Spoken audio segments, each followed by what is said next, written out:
Malaysia ialah sebuah negara yang mengamalkan sistem demokrasi berparlimen. Malaysia, seperti juga negara-negara yang mempunyai 3 cabang dalam pemerintahan kerajaan, iaitu perundangan, eksekutif dan kehakiman.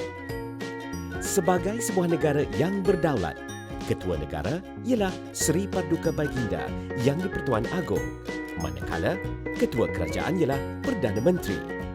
Undang-undang tertinggi di Malaysia ialah Perlembagaan Persekutuan. Perlembagaan Persekutuan mengandungi peruntukan mengenai pentadbiran negara dan hak asasi rakyat Malaysia.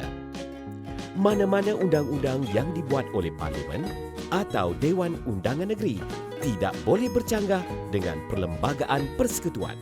Parlimen ialah sebuah badan yang membuat undang-undang. Parlimen terdiri daripada 3 komponen, iaitu Yang di-Pertuan Agong, Dewan Negara dan Dewan Rakyat.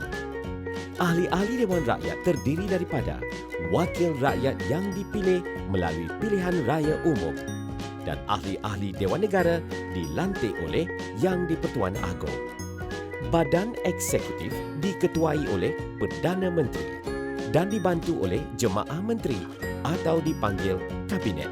Badan eksekutif melaksanakan undang-undang yang dibuat oleh Parlimen. Badan kehakiman merupakan institusi yang mentafsir undang-undang dan mengaplikasikan sesuatu undang-undang melalui proses perbicaraan mahkamah. Ketiga-tiga badan ini menjalankan fungsi masing-masing dan beroperasi sebagai semak dan imbang antara satu sama lain. Di Malaysia, terdapat 2 peringkat mahkamah, iaitu Mahkamah Atasan dan Mahkamah Rendah. Mahkamah Atasan terdiri daripada Mahkamah Persekutuan, Mahkamah Rayuan dan Mahkamah Tinggi, manakala Mahkamah Rendah pula terdiri daripada Mahkamah Session dan Mahkamah Magistrate. Mahkamah Persekutuan merupakan mahkamah tertinggi yang mendengar rayuan kes jenayah dan sivil daripada Mahkamah Rayuan. Selain itu, Mahkamah Persekutuan juga memutuskan kes-kes perlembagaan, pilihan raya, pertikaian antara kerajaan persekutuan dan negeri. Mahkamah Rayuan mendengar rayuan kes jenayah dan sivil daripada Mahkamah Tinggi. Mahkamah Persekutuan dan Mahkamah Rayuan terletak di bangunan Istana Kehakiman, Putrajaya. Mahkamah Tinggi terletak di semua ibu negeri di Malaysia dan juga di beberapa daerah iaitu Taiping, Muar, Sibu, Miri, Bintulu, Tawau dan Sandakan. Mahkamah Tinggi mempunyai bidang kuasa untuk mendengar kes sivil yang pelbagai seperti tanah, pembubaran perkahwinan bagi orang bukan Islam, pembahagian harta, kemungkiran kontrak dan sebagainya. Bagi bidang kuasa jenayah pula, Mahkamah Tinggi mendengar kes yang hukumannya adalah hukuman mati. Mahkamah Tinggi juga mendengar rayuan kes sivil dan jenayah daripada Mahkamah Magistrate dan Mahkamah Session. Mahkamah Session mendengar kes sivil yang mempunyai nilai tuntutan lebih daripada RM100,000. Manakala bagi bidang kuasa jenayah, Mahkamah Session mendengar kes yang hukumannya ialah selain daripada hukuman mati. Mahkamah Magistrate mendengar kes sivil yang mempunyai nilai tuntutan kurang daripada RM100,000. Manakala bagi bidang kuasa jenayah, Mahkamah Magistrate mendengar kes yang hukumannya tidak melebihi 10 tahun penjara atau kes yang dikenakan denda sahaja. Mahkamah bagi kanak-kanak ditubuhkan untuk mendengar kes jenayah yang melibatkan kanak-kanak sebagai orang yang dituduh. Mengikut tafsiran undang-undang, kanak-kanak ialah seseorang yang berumur 18 tahun ke bawah. Mahkamah bagi kanak-kanak akan dikendalikan oleh seorang magistrat dan dibantu oleh 2 orang penasihat. Terdapat juga mahkamah lain, iaitu Mahkamah Syariah dan Mahkamah Anak Negeri. Mahkamah Syariah mendengar kes yang melibatkan orang Islam seperti perkahwinan, penceraian, pembahagian harta dan jenayah yang melanggar undang-undang syariah.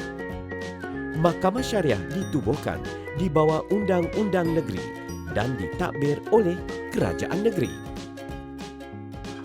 Mahkamah Anak Negeri hanya ditubuhkan di negeri Sabah dan Sarawak di bawah undang-undang negeri yang berkaitan dengan adat. Mahkamah ini mendengar kes-kes berkaitan pelanggaran adat, pertikaian tanah adat dan status sebagai anak negeri. Fungsi utama mahkamah ialah untuk mendengar kes sivil dan jenayah yang difailkan di mahkamah.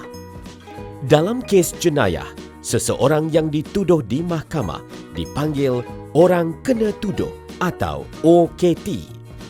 Pendakwaan akan dikendalikan oleh Timbalan Pendakwa Raya dan OKT boleh diwakili oleh peguam yang dilantik oleh beliau atau keluarga.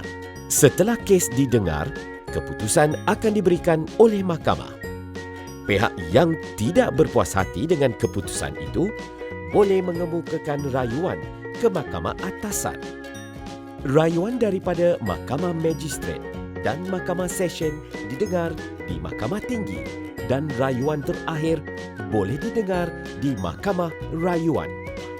Sekiranya kes didengar di mahkamah tinggi, rayuan akan didengar di mahkamah rayuan dan rayuan terakhir boleh didengar di mahkamah persekutuan.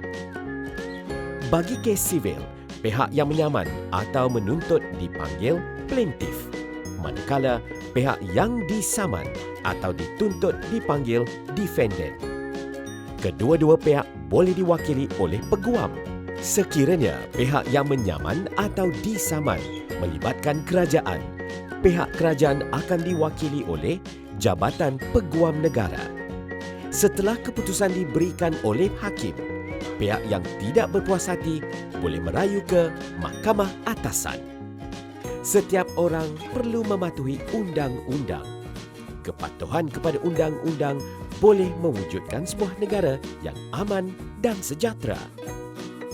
Sebagai generasi muda yang akan memimpin negara pada masa hadapan, anda perlu menjadi seorang warga negara yang mematuhi undang-undang dan menghormati institusi kehakiman negara.